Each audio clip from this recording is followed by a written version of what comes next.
아.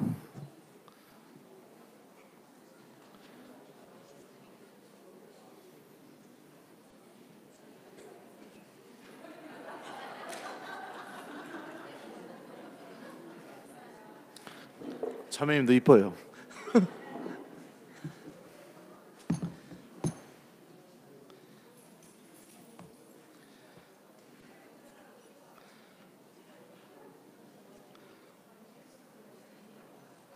그냥 시작하면 되나요? 네. 잠시만요. 그래도 우리 성경 말씀 하나 듣고 시작하도록 하겠습니다.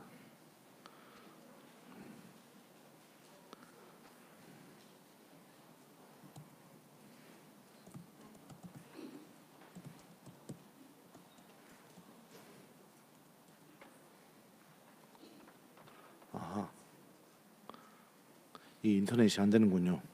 망했네요. 자, 그러면은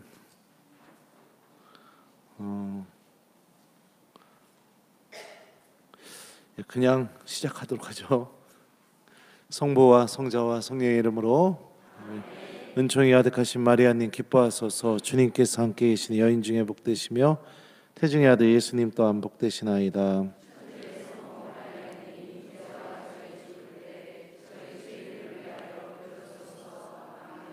성부와 성자와 성령의 이름으로 아멘. 안녕하세요. 네, 김재덕 베드로입니다. 저는 2008년도에 사제서품 받았고요. 그리고 보좌 신부 한 번 하고 2010년부터 2017년 7월까지 로마에서 성서학으로 유학을 했습니다. 그래서 그리고 난 뒤에 본당 신부님 한 번 하고 지금 두 번째 본당 신부님 하고 있습니다. 천안 원성동 성당 주임 신부로 있고요.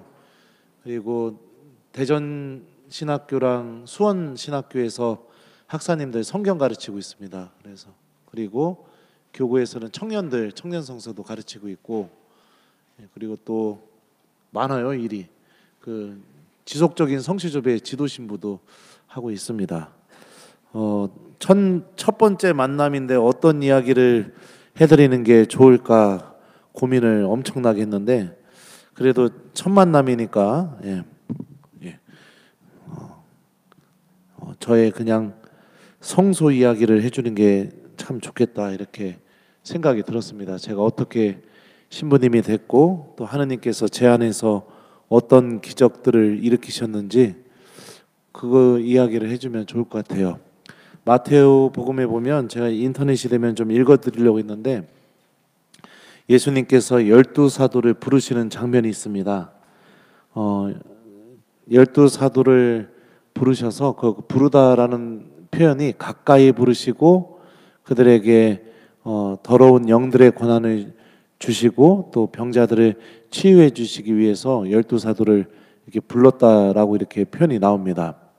그리고 그 12사도의 이름은 이러하다 하면서 베드로라고 하는 시몬부터 이렇게 해서 사도들의 이름이 쭉 나열이 되는데, 그 사도들에 대해서 곰곰이 생각해 보면 이 사람들은 대부분이 어부들이었어요. 그죠? 그리고 무식한 사람들이었습니다. 글도 잘 모르는 사람들이었고, 그리고 열혈당원도 있는데 열혈당원은 힘으로 폭력으로 이렇게 뭔가를 이루려고 했던 사람들이고, 또 세관장도 있었습니다.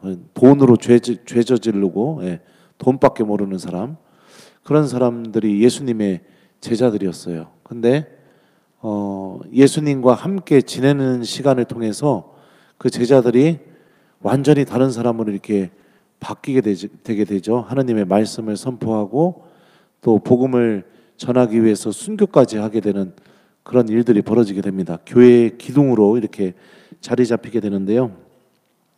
이 하나님의 부르심은 모든 사람에게 똑같은 힘을 발휘하게 됩니다. 그러니까 특별한 몇몇 사람들, 그리고 신부님이나 수녀님들에게만 해당되는 이야기가 아니라 우리 모두에게도 해당되는 이야기고, 그리고 사도들에게 일어났던 일들이 여러분들에게도 그대로 일어날 일들이기도 합니다. 저는 여러분들도 잘 알다시피 아시겠죠? 유튜브 때문에. 제 IQ가 92입니다. 제가. 그리고 돌대가리예요. 예. 그리고 고등학교 때 그 IQ 테스트를 했는데 선생님이 결과지를 주시면서 저한테 하시는 말씀이 야 이놈아 세퍼트가 70이다 IQ가 그러시더라고요. 그래서 예. 그리고 그 신학교 들어가게 될 때 그 저기 뭡니까? 수능 시험을 보는데 여기 미국이라서 여러분들 영어 잘하시죠? 저는 영어 시험 80점 만점 중에 8점 맞았습니다. 8점. 예. 공부를 징그럽게 못했던 사람이에요. 예. 그리고 제가 신학교 입학할 때 다른 제 동창 신부님들은 어떤 질문을 받았냐면 어떤 신부님 되고 싶으니 뭐 이런 질문, 그 다음에 또 성경 말씀 어떤 게 제일 좋니? 주교님이 너 파견시키면 어디든지 가겠니? 북한도 가겠니? 막 이런 질문들을 받았어요. 그래서 저도 나올 때마다 이제 면접하고 나올 때마다 물어봤죠. 뭐 물어봤어? 뭐 물어봤어? 해갖고 아주 그냥 순교할 정도의 모범 답안을 다 만들어 놓고선 딱 들어갔더니 총장 신부님이 저한테 뭐라고 물어보셨냐면 넌 신학교 그만두면 뭐 할래? 딱 이렇게 물어보는 거예요. 그래서 전혀 예상하지 못했던 질문을 받아서 너무 당황해가지고 운동장에 텐트 치고 살겠습니다. 학교에서 저를 받아줄 때까지 그냥 텐트 치고 거기서 기도 시간에 맞춰서 성당 들어가고 똑같이 그렇게 살겠습니다. 그랬더니 총장 신부님이 야, 네 이름이 뭐냐? 그래갖고 김재덕입니다. 그랬더니 알았어, 나가봐. 그래갖고 저는 신학교 떨어진 줄 알았어요. 근데 나중에 성소국장 신부님 통해서 듣게 되었는데 그날 밤 12시 넘어서까지 회의가 안 끝났대요. 그러니까 다른 신부님들은 얘가 성적이 안 되니 얘를 자르자. 근데 총장 신부님이 아니다. 아까 면접 때 보니까 텐트 치고 산다고 했다. 애가 성소가 있는 것 같다. 붙여주자. 그래가지고 자르자, 붙여주자 이러다가 이렇게 하느님의 도우심으로 이렇게 제가 신학교에 들어가게 되었습니다.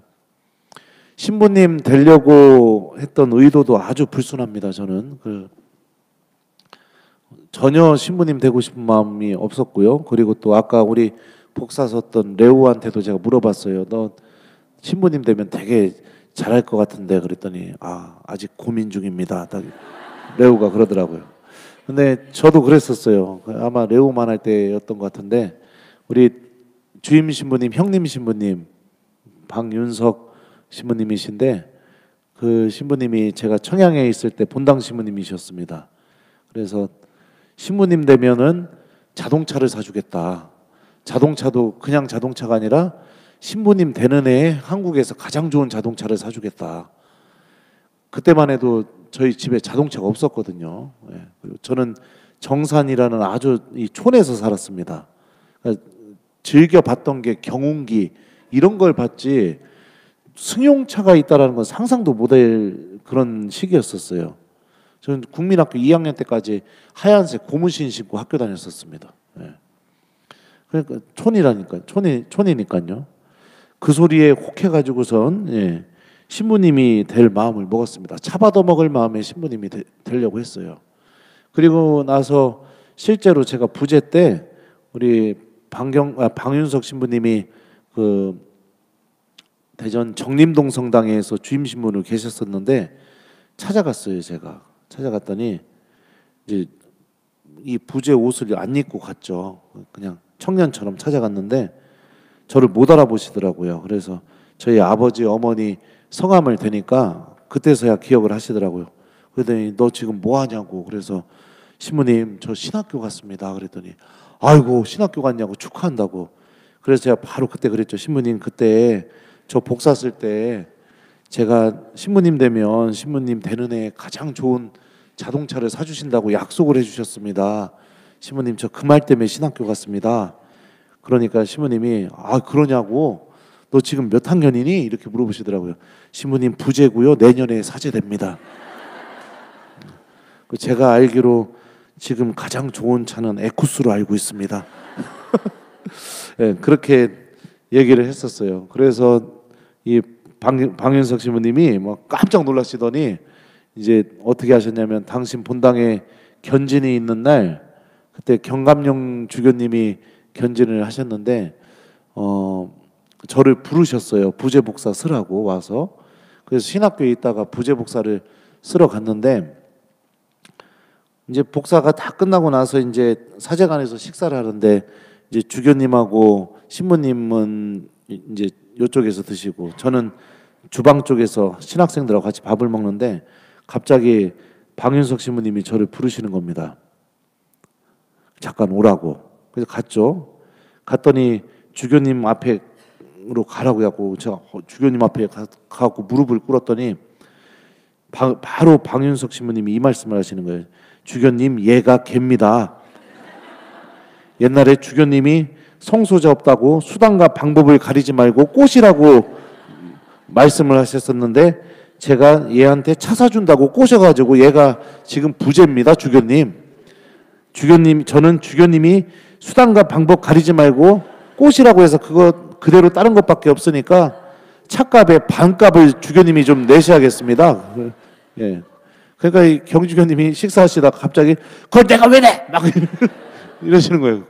그러니까 주교님이 그 수단과 방법 가리지 말라고 하지 않으셨습니까? 그랬더니 주교님이 그러는 겁니다. 그거 조그만 거 있잖아. 조그만 거 그거 티코 뭐 모닝 뭐 이런 거 사주면 되잖아. 그래갖고 그러니까 방윤석 신부님이 또 그 얘기를 하시는 거예요. 제가 신부 되는 애 가장 좋은 차를 사준다고 약속을 했습니다.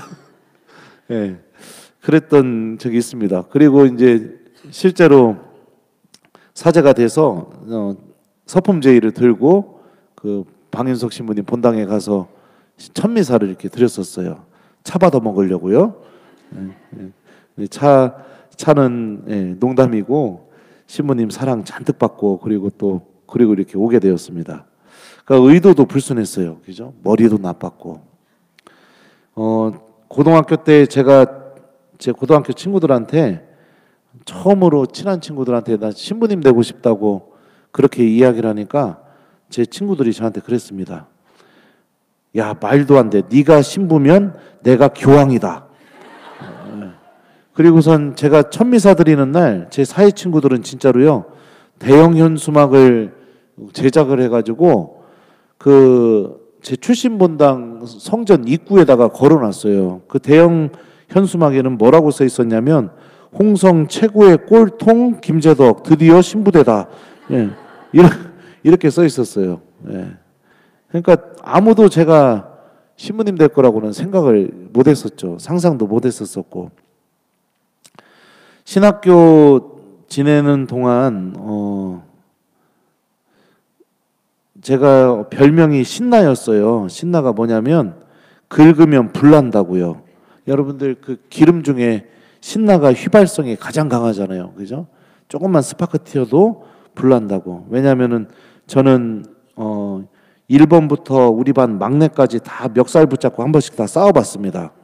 예, 우리 김동훈 신부님하고도 싸워봤어요. 예, 그 정도로 성격이 그렇게 좋은 사람도 아니었습니다. 또 믿음이 강하냐? 믿음도 그렇게 크지가 않았어요. 저는 신학교 1학년 때 학교 입학하자마자 깜짝 놀랐던 사실 중에 하나가 뭐냐면 어떻게 사람이 새벽 6시부터 기도할 수 있는가 이 사실에 깜짝 놀랐어요. 그러니까 5시 반에는 일어나서 6시까지 성당에 들어가야 됩니다. 그래서 이제 아침 기도하고 묵상하고 그리고 나서 이제 오전에 미사, 새벽 미사를 하니까요. 그게 너무 힘들었습니다. 그래서 맨날 졸았죠. 졸다가 여러분들 미사 때 졸다가 비명 질러 본 적 있어요? 저는 비명도 몇 번 질러봤어요. 신부님이 영성체 하시고 나서 이거 성작 닦잖아요, 그죠? 네. 닦으실 때 졸다가 꿈꿔가지고선 전교생 앞에서 그냥 이렇게 소리 질러가지고 네. 그래서 불려가서 또 뒤지게 혼나본 적도 있고 네. 방학 때 새벽 미사를 드리는데 새벽 미사 때 이제 그때는 제 본당이 홍성이었습니다. 충남 홍성. 그래도 시골이에요. 수녀님 2분, 할머니들 몇 분 이렇게, 그리고 이제 주임 신부님 저 이렇게 해서 미사 드리는데 평화의 인사하는 부분이에요. 그러니까 신부님이 사도들에게 평화를 뭐 주노라 하셨으니 저희 죄를 헤아리지 마시고 교회의 믿음을 보시오. 이 부분 기억나시죠? 예. 그 부분을 막 읽으시는데 졸고 있는데 머릿속에서 갑자기 그런 생각이 드는 겁니다. 지금 아멘이라고 대답해야 된다. 지금 아멘이라고 대답해야 된다.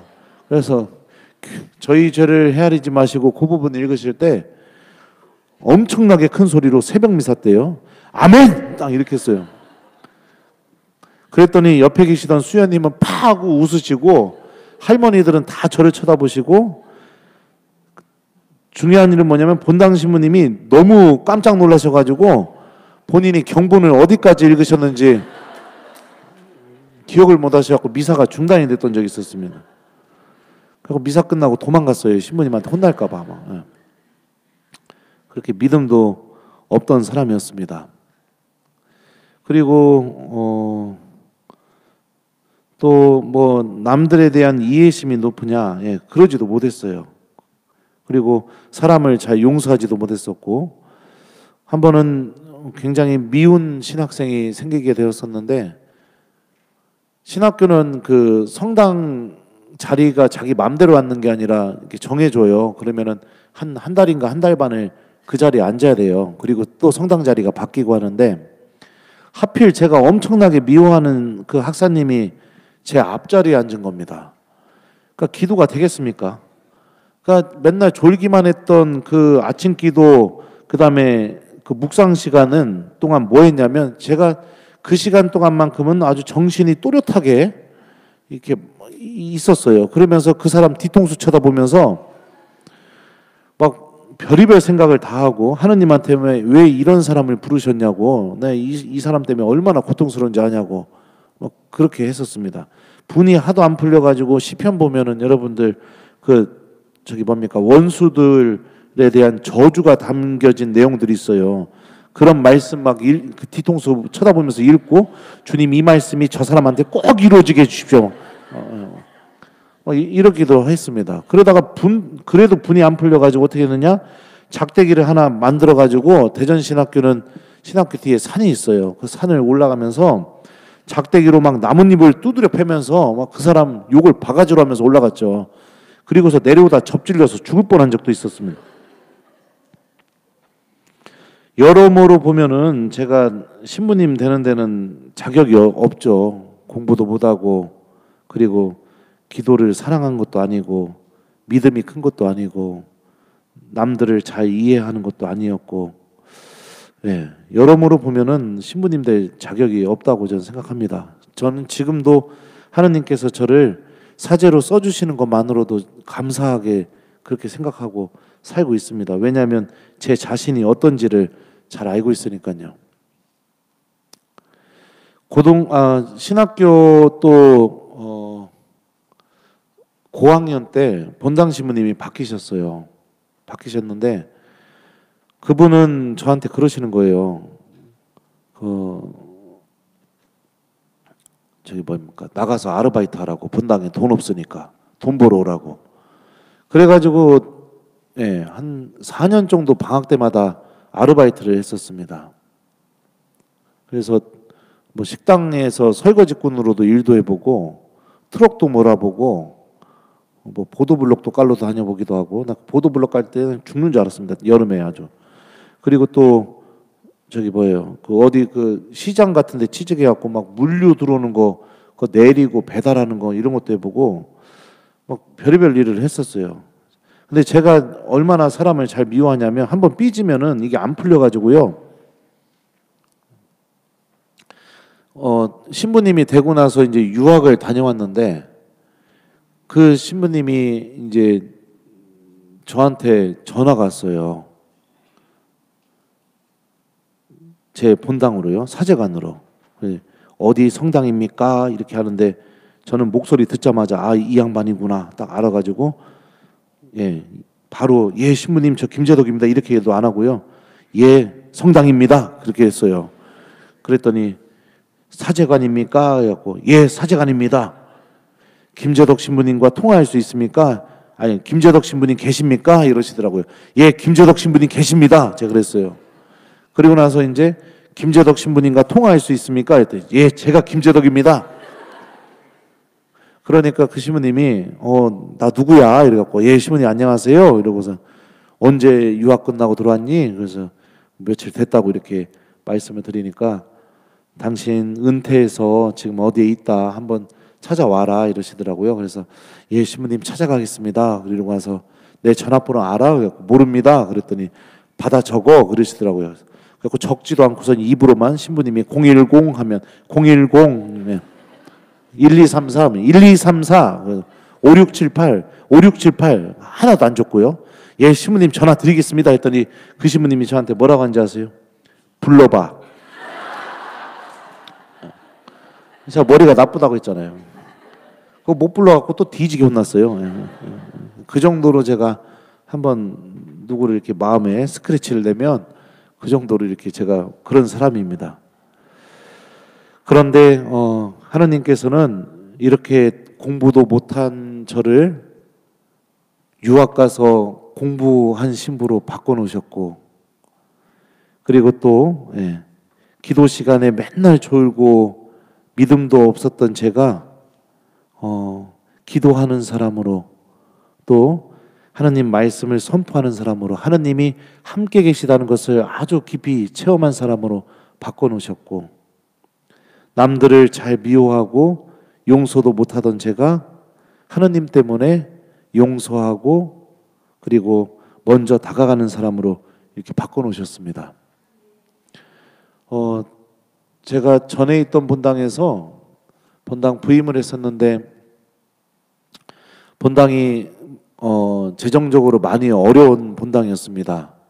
빚을 질 수밖에 없는 구조였었고, 근데 이 본당을 살리기 위해서 어떻게 해야 될까 고민을 많이 하다가 냉담자 찾기 운동을 했었어요. 그래서 냉담자 찾으러 막 다니는데, 한 번은 봉성체 중이었어요. 봉성체 중에 거리에서 이제 냉담자 한 분을 만난 겁니다. 저는 근데 그분이 우리 본당 교우인 줄 몰랐어요. 신부님이세요? 이러시는 거예요, 거리에서. 그래서 아, 예, 저 이번에 새로운 본당 신부입니다. 그랬더니 우리 본당 교우세요? 그랬더니 대답을 안 하시고 그냥 가시더라고요. 그래갖고 다른 본당 교우인가 보다 이러고서 이제 저도 방향을 이제 원래 가던 대로 가려고 하는데, 그 자매님이 다시 돌리더니 이러시는 겁니다. 저희 집 가서 차 한잔 하실래요? 이러시는 거예요.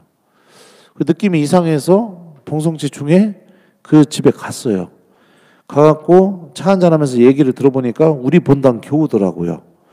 그런데 이 양반이 예전에 있던 신부님한테 상처받아가지고 차를 마시는 내내 신부님 욕을 바가지로 하는 겁니다. 그럼 어떡합니까?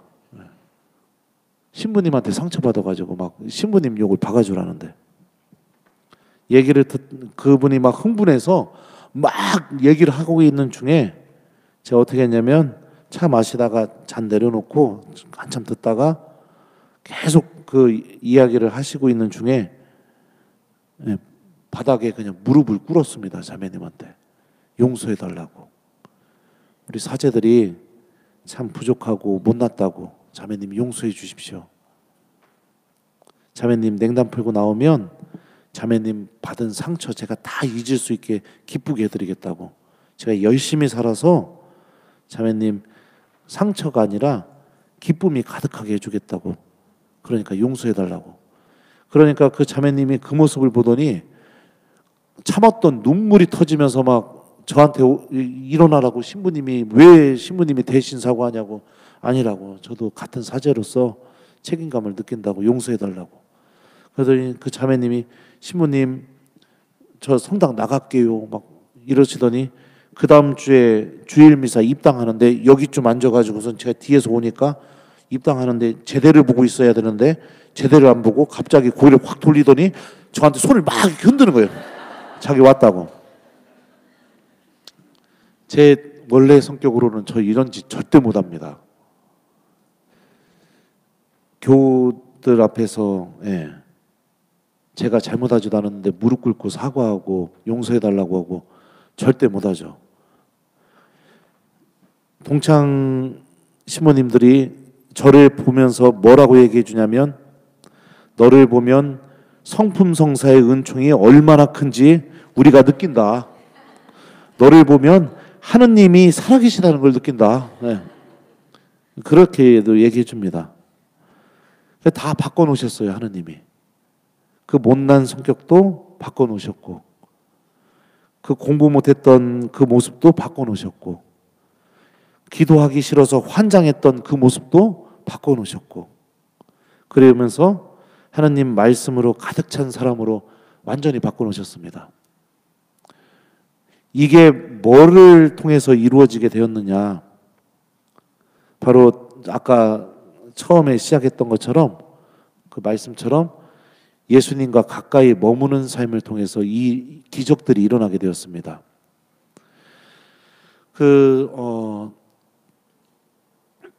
1학년 때, 신학교 1학년 때요, 토요일마다 모여가지고선 이제 기도 어떻게 했는지, 묵상 어떻게 했는지 그런 나눔 시간이 있었어요.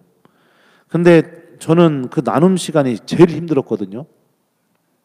왜냐하면 제 동창들은 뭐 오늘 복음에서 이걸 느꼈다, 기도하다가 막 마음이 막 뜨거워졌다, 뭐 이런 얘기들을 하는데, 제 차례만 되면 저는 그 영성관장 신부님 앞에서 저는 잤습니다.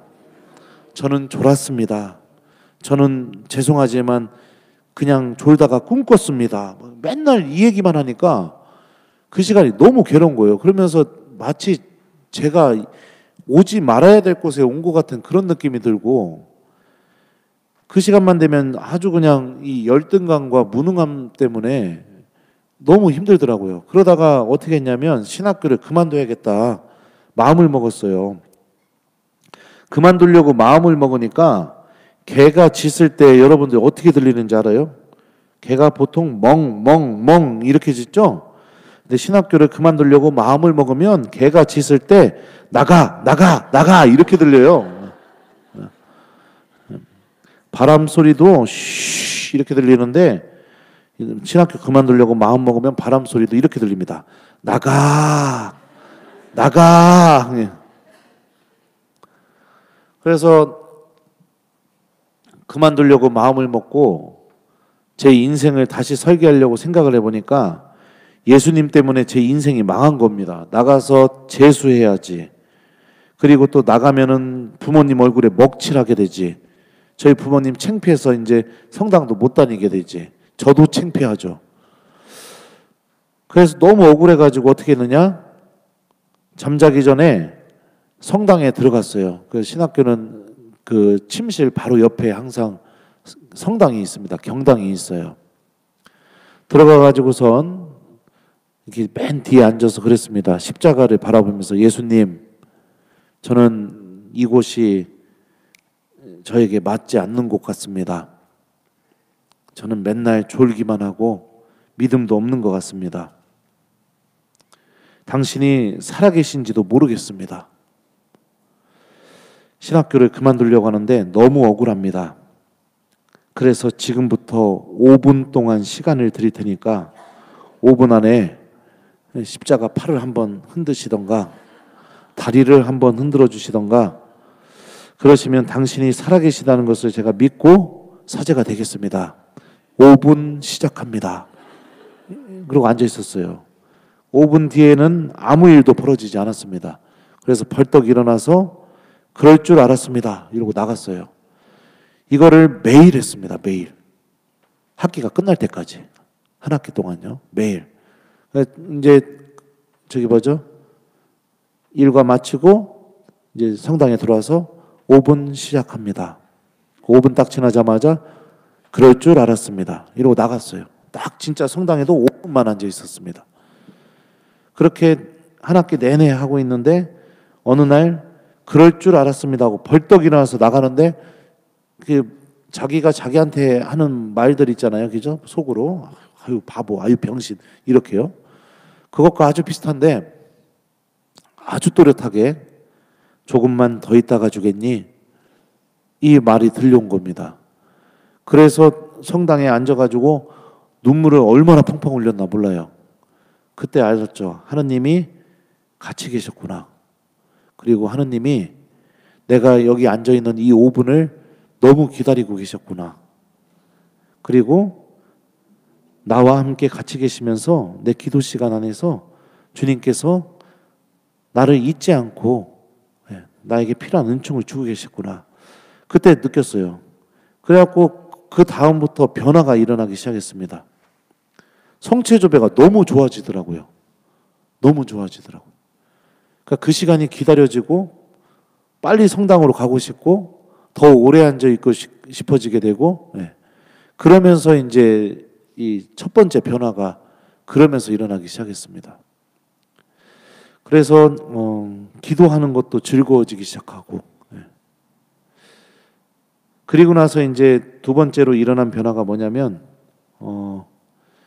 자기 전에 다음날 매일 미사를 펴서 복음을 읽어보고, 그리고 나서 마음에 드는 성경 구절이 있길래 그거를 조그마한 수첩에다 적었어요. 제가 적고선 침대 머리맡에 놓고 잤거든요. 근데 아침에 일어나서 성호경 그으면서 그 머리맡에 놨던 성경 말씀을 제가 눈으로 한번 읽어보니까 너무 은혜롭고 좋더라고요. 그래서 그때부터 이제 복음 말씀 한 구절을 계속해서 제가 기억하기 시작했습니다. 그리고 나서 그 복음 말씀 기억했던 것들이 나중에는 사제가 되고 난 뒤에는 성령께서 그 말씀을 아주 툭툭 꺼내가지고 제가 어떻게 판단하고 하느님께서 무엇을 원하시는지 알 수 있게 이렇게 해주시더라고요. 아까 강론 때도 제가 예를 들어줬었잖아요. 묵주기도 하는데 갑자기 사도행전에서 예수님이 바오로 사도에게 했던 말이 생각이 나게 되고 힘을 얻고 확신하게 되고 그렇게 바뀌게 되더라고요. 그리고 나서 세 번째로 일어난 변화가 공부인데요. 이 공부는 제가 무진장 띨띨했거든요. 그래서 신학교에서 시험만 봤다 하면 재시험이 나왔어요. 시험 다시 보라고요. 근데 한 번은 교우들이 먹을 거를 잔뜩 싸가지고 신학교에 면회를 온 적이 있었습니다. 면회를 왔는데, 그래서 이제 제 외출 안 나간 제 동창 신부들 몇 명하고 이렇게 그 우리 교우들을 만나러 갔어요. 그리고 또 선배 신부님도 이렇게 몇 분 이렇게 오셨어요. 오셔갖고 이제 그 신학교 운동장에서 그 교우들이 차려준 음식 이렇게 먹고 이제 같이 얼굴 보고 하는데, 그때 이제 저희 부모님도 계셨었고요. 근데 거기에 계셨던 선배 학사님 한 분이 술이 좀 과하셨나 거기서 좀 실수를 하셨습니다. 뭐라고 했냐면 저 맨날 재시험 봐가지고 창피해 죽겠다고 뒤지게 혼낸 거예요. 교우들 앞에서. 그것도 저희 부모님 앞에서 쪽팔려 죽겠다고 막.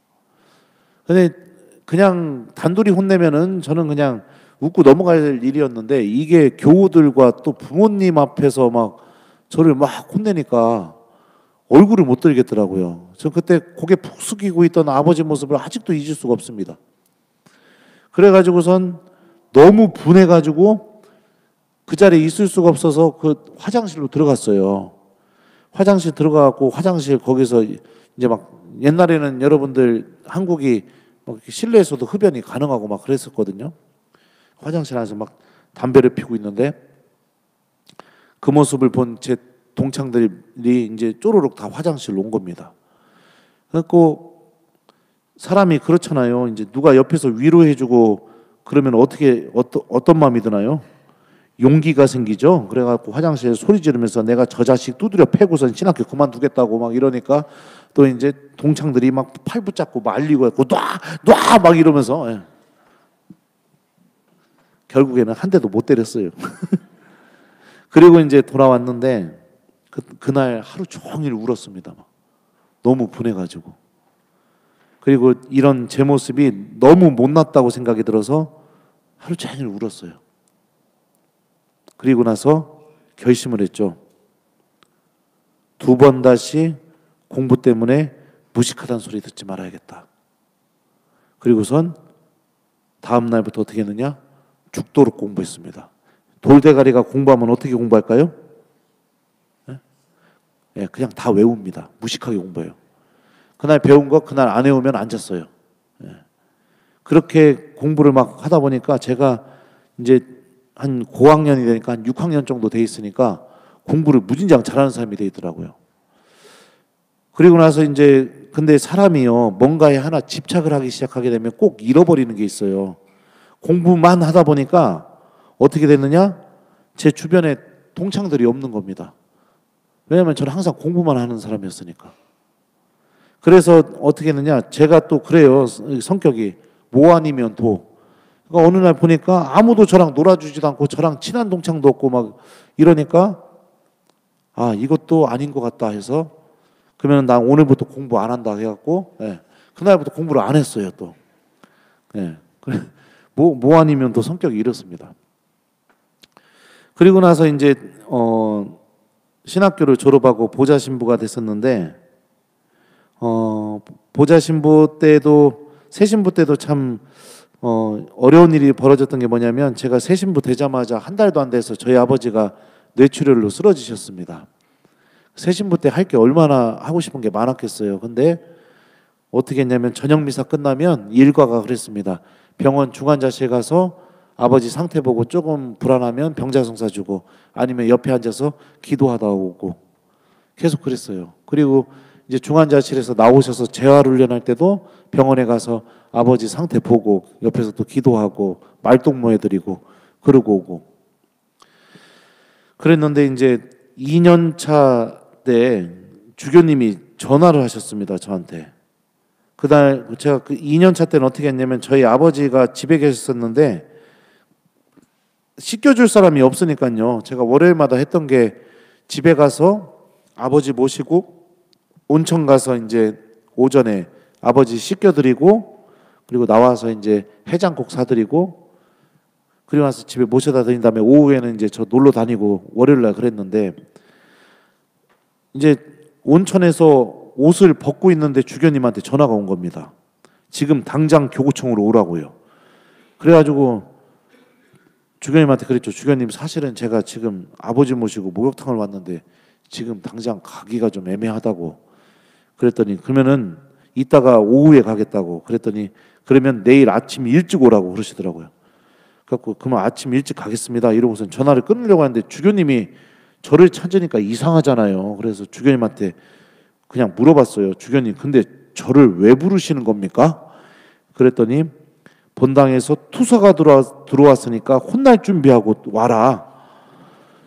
그래갖고 아유 그 소리를 듣고선요 깜짝 놀랐죠. 그래서 이제 아버지 집에 모셔다 드리고 동창신문에 갔어요. 동창신문에 가갖고 대낮부터 이제 술 먹으면서 이제 투서가 들어왔다는데 나 어떡하냐 그랬더니 제 동창신문은 잘 생각해봐라. 너 혹시 강론 때 뭐 이상한 소리 하지 않았냐? 아니면은 또 뭐 주일학교 자모들한테 너 막 뭐라고 한 거 아니냐? 그래서 아니다 그런 적이 없다. 내가 새 신부인데 뭔 얘기를 하냐? 아니 잘 생각해봐라. 그래갖고 밤새 그러고서 이제 이따가 벌벌 떨면서 주교님을 만나러 갔어요. 만나러 갔는데 주교님이 저 보자마자 딱 그러시더라고요. 김재덕 신부님 로마로 유학 가시기 바랍니다. 그래갖고 저는 무슨 생각을 했냐면 아 이게 사건이 커서 나를 외국으로 보내는구나. 그래서 예 주교님 가겠습니다 이랬어요. 그 부모님은 잘 계십니까? 예 잘 계십니다. 그래서 그래요 나가 보세요 이래갖고 저 이제 혼내셔야 되는데 안 혼내시니까 아니 주교님 투서가 들었다면서요? 그랬더니 주교님이 하시는 말씀이 아 그거 내가 장난친 거죠 이러시는 거예요. 그래가지고선 저는 뭐 주교님 못 갑니다 이런 소리도 못하고 그냥 그렇게 하고 나와가지고 이제 유학을 가게 된 거죠. 그리고 나서 하느님 말씀을 이렇게 공부하게 됐었습니다. 그 복수심에 불타가지고 공부했거든요. 그때 공부할 때 마음이 두 번 다시 무식하다는 소리 듣지 말자. 저 선배가 두 번 다시 공부로 나를 무시하지 못하게 만들자. 이런 마음으로 공부를 시작했어요. 근데 하느님은 어떻게 했느냐? 그 유학 기간 동안 그 선배에 대한 복수심이 아니라 이 하느님 말씀 안에 담겨져 있는 하느님의 신비와 뜻을 알아듣게 해주셔서 결국에는 그 미움은 막 다 사라져 버리게 되고 그냥 하느님 말씀에 대한 사랑으로 그냥 가득 차서 이렇게 한국에 돌아오게 만들어 주셨습니다. 지금 와서 생각해 보면 그 선배가 굉장히 고마워요. 그런 일이 없었으면 저는 여러분들 만날 일도 없었을 겁니다. 그리고 그런 일이 없었으면 신학교에 가서 학사님들 이렇게 성경 가르치고 교우들에게 하느님 말씀 선포하고 그런 일도 없었을 거예요. 그러니까 그때 당시에는 너무 아프고 그때 당시에는 너무 힘들고 그랬었는데 시간이 지나고 나서 보니까 하느님이 나에게 이런 은총을 주시려고 나를 이렇게 인도하셨구나, 이런 것들을 이렇게 알아듣게 되는 거예요. 기도할 때도 기도가 너무 싫고 막 하기 싫고 미치겠고 막 그랬는데 지금 와서 생각해 보면 이런 은총을 주시려고 기다리고 계셨구나, 이렇게 느껴지게 되고요. 그래서 저는 이렇게 제 삶이 완전히 180도 반전된 삶으로 이렇게 바뀌게 되었습니다.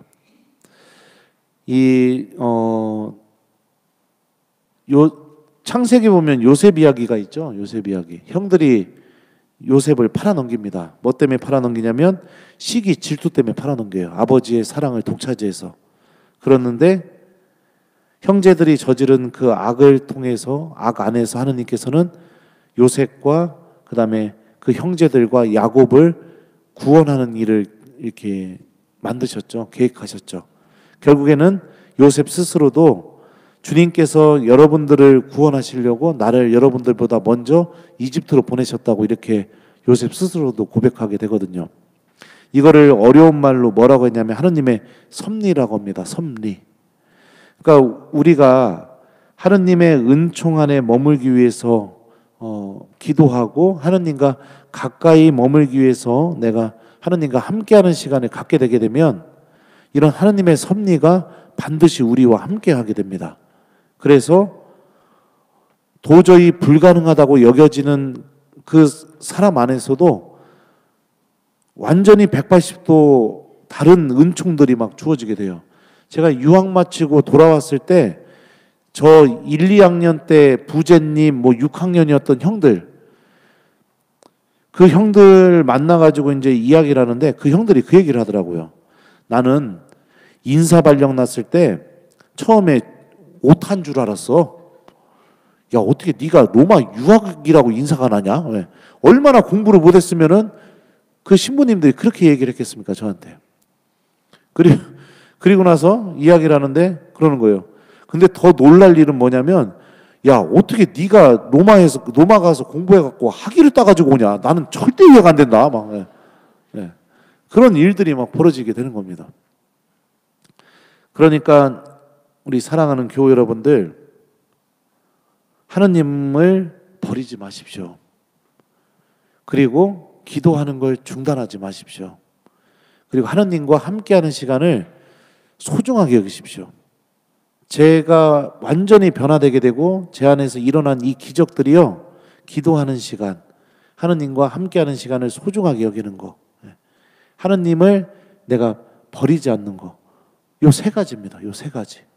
이 세 가지를 통해서 하느님은 완전히 다른 삶으로 저를 인도하셨어요. 삶을 살다 보면 어려운 일들이 부닥치게 될 때가 많이 있습니다. 그죠? 신부님은 뭔 어려운 일이 있겠느냐 이렇게 생각할지 모르겠지만 신부님들도 속상하고 어려운 일들 많이 있어요.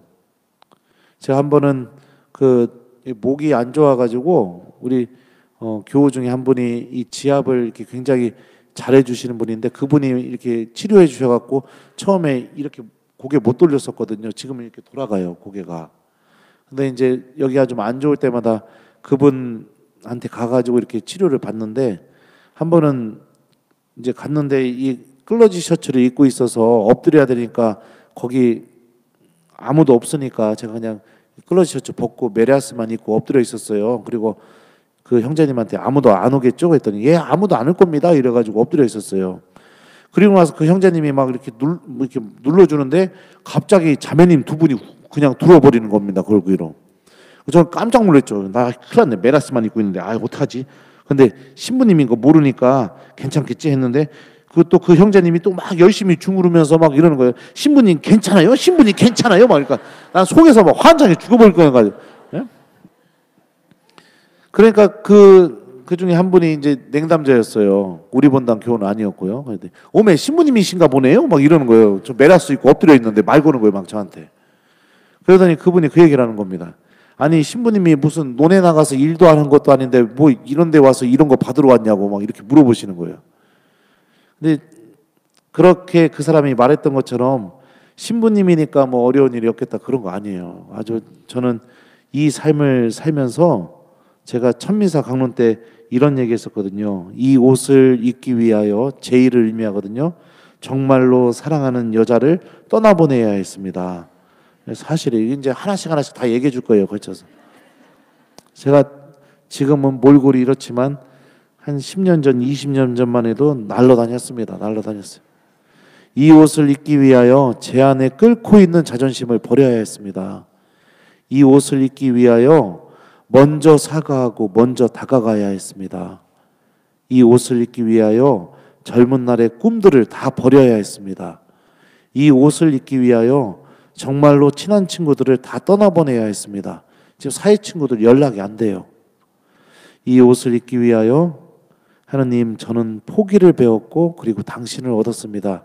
천미사 때 강론을 그렇게 했었는데 그렇습니다. 그러니까 중요한 것은 뭐냐면 우리가 신앙생활을 하게 되면서 어려운 일들이 생기는 경우들이 있어요. 그리고 하느님을 원망하고 싶은 원망하고 싶을 정도의 그런 힘든 일들이 생기게 될 때가 있습니다. 근데 제 경험으로 생각해 보면 그렇게 어렵고 힘든 일들은요, 하느님께서 여러분들 안에서 기적을 준비하시기 위한 첫 발걸음을 떼신 겁니다. 근데 대부분의 교우들은 어떻게 하느냐? 하느님을 원망하고 그리고 신앙을 놔버리게 되는 그런 선택들을 합니다. 그렇기 때문에 하느님께서 그 사람 안에서 일으키시려는 그 은총을 체험하지 못하게 됩니다. 근데 끝까지 무슨 일이 있어도 하느님을 떠나지 않고 하느님과 함께하는 시간을 소중하게 여기고 내가 믿음을 버리지 않는다면 주님께서는 반드시 그 일을 통해서 우리들에게 기적을 일으켜 주십니다. 전혀 예상하지 못했던 은총이 우리와 반드시 함께 있게 됩니다. 그걸 못 믿겠으면 저를 봐서 믿으셨으면 좋겠습니다. 저를 보셔서. 그 띨띨했던 김재덕이 지금은 수원신학교와 대전신학교에서 교수 신부로 학생들 가르치고 있고요. 그렇게 화를 잘 내고 용서도 못했던 김재덕이 냉담자 앞에서 무릎 꿇고 용서해달라고 청하는 그런 사제가 되었고요.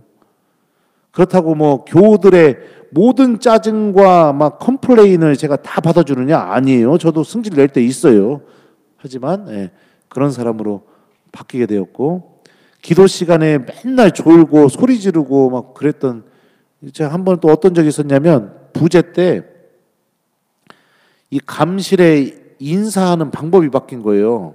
처음에는 인사를 먼저 하고 감실문을 열어라 이랬다가 감실문을 열고 인사해라 이렇게 바뀌었는데, 이게 처음으로 그게 바뀌자마자 제가 처음으로 부재 복사를 쓰는데 헷갈리는 거예요. 이게 열고선 인사를 하는 건지 열기 전에 인사를 하는 건지 헷갈려가지고 이러고 있다가 이 신학교 감실이 이렇게 나무로 이렇게 돼 있는데 짜 있는데 이 나무판이 앞으로 이렇게 튀어나와 있어요. 감실이 있으면 이 감실 앞에 나무판이 이렇게 튀어나와 있어요. 근데 그 앞에서 헷갈려가지고선 아이씨 뭐지 하다가 에라 모르겠다 인사부터 하자고서 인사를 했는데 거리 조절을 못 해가지고 그 나무판을 제가 머리로 받아버렸어요. 받고서 뒤로 이렇게 자빠져서 쓰러졌거든요. 그 시간이 어떤 시간이냐면 그 영성체후 묵상 시간입니다. 이거 닦고선 이제 이거 여기다 갖다 놓는 시간. 그래가지고 전교생이 다 쳐다봤어요 저를. 그리고 신부님들도 막 제대에 앉아있다 다 이러고 쳐다보고 막. 그래서 일어나서 봤더니 이 감실 앞에 있는 요쪽 분단이 다 쓰러져 있는 거예요. 다 이러고 있는 거예요. 막 웃느냐고 막. 끌려가서 또 뒤지게 혼나고 막 그랬습니다. 그랬던 사람입니다. 하지만 하느님 안에 머무는 삶을 선택하게 되면 주님께서는 반드시 놀라운 일을 일으켜 주십니다. 저는 5분 동안의 성체조배를 통해서 하느님이 살아계시다는 걸 체험한 사람입니다. 5분 동안의 성체조배. 여러분들도 주님께서 살아계시다는 것을 꼭 체험했으면 좋겠어요. 그리고 못 믿겠으면 저를 봐서 믿으셨으면 좋겠습니다. 그래서 이번 시간에 이렇게 말씀드리고 싶었던 얘기는 저는 이런 사람입니다. 그리고 주님께서 제 안에서 이런 기적을 일으키셨습니다. 그리고 그 기적의 핵심은 기도와 하느님과 함께하는 시간, 믿음을 버리지 않는 것. 네, 그 세 가지였습니다. 그 세 가지를 통해서 전혀 예상할 수 없는 삶이 지금 저에게 펼쳐지고 있습니다. 저는 신부님 될 때 어떤 신부님이 되고 싶었냐면 그냥 본당 신부님. 그러니까 본당 신부님 중에 어떤 신부님이냐? 교우들하고 막 재밌게 노는 신부님. 그래서 여름 되면 계곡에 음식 잔뜩 해가지고 가서 거기서 그 계곡물에 발 담그면서 맛있는 거 먹고 쫓아온 자매님들 다 잡아서 물에 다 빠쳐버리고 막 그런 신부님. 그리고 또 그 주일학교 아이들 막 여름에 더우니까 물총 쏘고 막 이런 신부님. 이거는 지금 하고 있어요. 그래서 유튜브 보신 분들 알겠지만 그 미사 때 뿅망치 들고 미사합니다. 그리고 요즘에는 입당하고 이렇게 오면은 제대 앞에 인사하고 나서 제대로 바로 안 올라가요. 여기서 서서 한 2, 3분은 애들한테 막 물총 뿌립니다. 막. 그럼 애들이 막 난리를 쳐요. 막 이래. 그렇게 했더니 아이들이 2배로 늘었어요. 신기하죠? 예. 하여튼 그런 신부님이 되고 싶었는데 하느님은 전혀 다른 길로 저를 지금 인도하고 있습니다. 그리고 주님께서 인도하시는 이 길이 너무 행복하고 또 너무 기쁩니다. 제가 선포하는 말 한마디에 20년 냉담을 풀고 성전으로 향한다는 댓글이 달리고요. 제가 선포하는 이 강론 한 번에 신부님 지금 성체조배하러 갑니다. 신부님 강론 듣고 성체조배하러 갑니다. 이런 댓글이 달리게 되고 하느님께서 저를 통해서 당신의 일을 하신다는 그 은총을 막 체험하게 되니까 너무 행복합니다. 그래서 주님께서 이렇게 부족한 저를 통해서도 놀라운 일을 하셨다는 것을 이렇게 느끼면서 행복하게 요즘 살아가고 있어요. 그래서 여러분들도 주님께서 여러분들 안에서 기적을 일으킬 수 있도록 기도를 중단하지 마십시오. 그리고 하느님과 함께하는 시간을 꼭 마련하셨으면 좋겠습니다. 저는 그 시간이 성체조배라고 생각합니다. 성체조배를 사랑하셨으면 좋겠습니다. 그리고 하느님의 말씀을 기억하는 신앙인이 되었으면 좋겠습니다. 사람의 삶이 바뀌게 되는 게 저는 기적이라고 생각하거든요. 맨날 술만 먹고 집안에서 행패 부리던 사람이 갑자기 술을 다 끊고 멀쩡한 정신으로 돈 벌어서 열심히 살으려고 그렇게 바뀌는 거, 이런 게 저는 엄청난 기적이라고 느끼거든요. 사람의 삶이 바뀌게 되는 계기가 뭔지 아세요? 생각이 바뀌면 사람의 삶이 바뀝니다. 사람의 생각이 바뀌면 삶이 바뀌어요. 말씀은 우리들의 생각을 바꿔놓습니다. 그리고 성체조배는 하느님이 살아계시다는 것을 체험시켜 줍니다. 기도는요, 하느님의 은총이 내 안에 쏟아지게 만들어 줍니다. 아까 강론 때도 얘기했었잖아요. 제가 막 불안해서 기도했더니 하느님이 말씀 들려주시고 성경 말씀으로 위로해 주시고 막 이런 일들이 벌어지는 것처럼요. 이 삼박자죠. 기도, 성체조배, 하느님 말씀, 세 가지. 요거를 잘 붙들고 살아가신다면 제 안에서 일어났던 일들도 여러분들 안에서 분명히 일어나게 될 거라고 저는 믿습니다. 그래요. 그러면은 이제 약속한 시간이 다 된 것 같아요. 첫 강의인데 재밌어야 되는데 어떻게 재미있었나 모르겠네요. 아이고, 그래요. 그 내일부터도 하여튼 환장합니다. 그 내일도 해야 되고 모레도 해야 되고 그 다음 날도 해야 되고 막 저도 뭐 이렇게 뭐 하느님께서 인도해 주신 대로 하겠지만 어떻게 다 매번 강의를 다 재밌게 하려고 하는 이 부담감이 지금 큽니다. 그리고 머릿속으로 재고 있어요. 이 얘기는 지금 까면 안 된다. 이 얘기는 반드시 이 강의 때 까야 된다. 요 얘기는 참아야 된다. 지금 그러고 있습니다. 그래 하여튼 오늘은 저의 성소 이야기 이렇게 말씀드리면서 기도, 성체조배, 성경 말씀 우리가 잘 기억했으면 좋겠다 이렇게 말씀드렸어요. 그리고 오늘 집에 가셔서 여기 오늘의 말씀 쓰고 계시는 분들 계시나요? 오늘의 말씀 앱 몰라요? 한번 손 좀 들어봐요. 오늘의 말씀 난 쓰고 있다. 예. 그래요. 오늘의 말씀 한번 써보셨으면 좋겠어요. 그거 제가 하나님 말씀 기억하게 만들려고 제작한 앱인데 이렇게 꾹 눌러가지고선 저장해 놓으면 하루에 3번 알람이 울립니다. 예. 그리고 제가 이렇게 간단한 이 교우들이 읽을 때 이 표현은 좀 알아듣기 힘들겠다 하는 표현들이 있으면 가끔 간단한 성경 주석도 거기다 달아줘요. 그리고 또 복음에서 이렇게 좀 짧게 써서 이렇게 올려주고요. 그걸 지금 4년째 하고 있습니다. 그리고 이제 본당에서 강론했던 강론 영상도 거기다 같이 이렇게 올려주거든요. 그래서 한번 보셨으면 좋겠습니다. 하나님은 당신 안에 머무는 이들 안에서 반드시 기적을 일으키십니다. 여러분들 기도하는 삶, 또 하나님 말씀을 듣는 삶, 그리고 또 성체 안에 머무르는 삶, 이 삶을 통해 주님께서 살아계시다는 걸 체험하고 주님께서 인도하시는 그 은총으로 잘 걸어나가는 신앙인이 되셨으면 좋겠습니다. 자, 그러면 마침 기도할게요. 성부와 성자와 성령의 이름으로 주님께서 여러분과 함께 전능하신 천주 성부와 성자와 성령께서는 여기 있는 저희 모두에게 강복하소서. 성부와 성자와 성령의 이름으로 아멘. 부족한 강의 들어주셔서 감사합니다.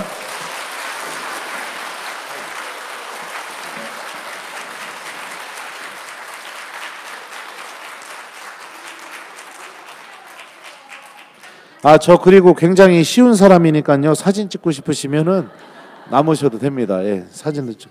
예. 그러면은 내일 강의는 여기만 바라보고 강의하겠습니다. 미안합니다. 예, 예, 예. 그래요. 예. 내일은 이쪽만 보고 하겠습니다. 그리고 사진 찍을 때 팔짱 끼셔도 되고요. 뭐 하고 싶은 대로 다 하셔도 아무 문제 없습니다. 예.